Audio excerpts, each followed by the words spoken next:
திரும்பலம் நமச்சிவாய வாழ்க நற்றுணையாவது நமச்சிவாயவே.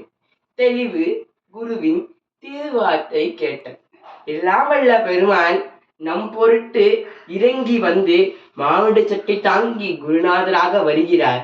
அப்பேற்பட்ட குருநாதரின் திருவார்த்தையை நாம் கேட்டால் என்ன நடக்கும் என்று நம் குருஞான சம்பந்த பெருமான் அருள் கூறியிருப்பார். அரியற்கும் முன்னால் அடிமுடியும் காணா பெரியவனே வந்து துரியம் பெருக்குகின்றான், ஞான பிரகாசனாகி இருக்கின்றான் ஆரூரில் இன்று.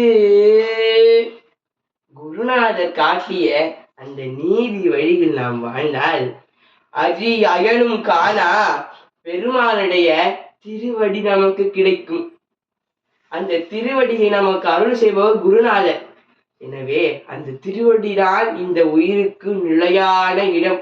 அங்கு சென்றால்தான் மீண்டும் இந்த உயிர் இந்த உடலை கொண்டு வராது. எனவே அந்த திருவடி இன்பத்தை பெற வேண்டும் என்றால் நாம் குருநாதரிடம் சரணாகதி புக வேண்டும். குருநாதருக்கே நம்மை கொடுத்து விட வேண்டும்.